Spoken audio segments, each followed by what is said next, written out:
Let's cross now to Sydney's Town Hall, where there is an unauthorised pro-Palestine protest taking place. Protesters there are defying New South Wales Premier Chris Minns' 14-day protest ban, and Julia Bradley is live there for us. Julia, police have said this week they won't hesitate to crack down on people doing the wrong thing. What is it like there at the moment? Can you talk us through the atmosphere? Well, Caroline, I'd say the number of police officers is pretty much on par with the number of people who have turned out to take part in this demonstration tonight. It got underway officially at 6 o'clock. You can see members of the pro-Palestine community down here at Sydney Town Hall. Now, one of the reasons for them turning out tonight is that they, as you say, want to be opposing those anti-protest laws which were introduced in New South Wales in the wake of Australia's worst ever terror attack, the Bondi attack, which did target the Jewish community. So they're coming out to say that these laws, in their view, are draconian and impinge on their freedom of speech. It's being organised by Stop the War on Palestine and Jews Against the Occupation, endorsed by a number of other groups like the Palestine Action Group, New South Wales Civil Liberties Council and also the New South Wales Greens. These laws are a real worry. They give the police a lot of extra discretionary powers, particularly to stop marches, but also potentially to give move-on orders even to peaceful static assemblies like this. That's why we've said we think these laws are unconstitutional. They shouldn't have been passed. They should be scrapped. But in the meantime, yes, we still have a legal right to hold public assemblies, and that's what we'll do tonight.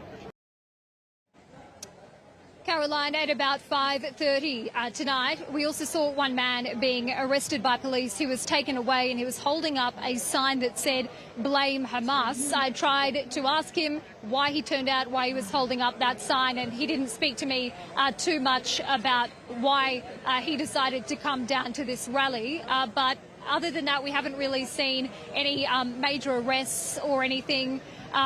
Essentially, this isn't a ban on protest, Caroline. It is just meaning that people can't submit a Form 1 application. So it means that they're not protected from being charged with offences like blocking footpaths and blocking roads. So we could see more arrests as the night goes on if people do the wrong thing. The New South Wales Premier has really urged people to dial down the temperature. Yeah. Julia, I mean, that person that was arrested, it doesn't fill me with confidence that this is how the protest has already begun. We saw the same scenes last year before the Opera House descended into the scene of absolute Jew hatred and rioting, where the only person that was arrested early on outside Town Hall was a man wearing an Israeli flag. And there's someone who just is saying blame Hamas, and he's spot on, and yet he's the one that police are moving on. Look, Josh Lees, who you interviewed earlier, he's defended phrases like globalise the intifada. Have you heard any chants like that yet? Or is it, I mean, it's a bit early in the piece.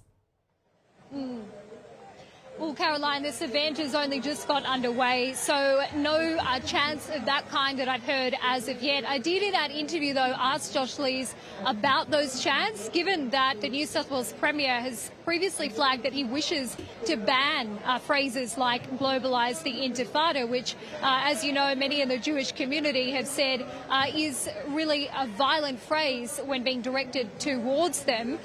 Josh Lees did say that he doesn't believe that that is a violent phrase, and doesn't even believe as well that the phrase from the river to the sea is violent either. He says it's a call for resistance. So haven't heard anything of that nature just yet, but we'll be covering this event. Thank you, Julia. We will come back to you if anything happens while we are on the air. And of course, Josh Lees would say that, but even the Premier has admitted it is a violent phrase and it refers to a series of violent uprisings in Israel.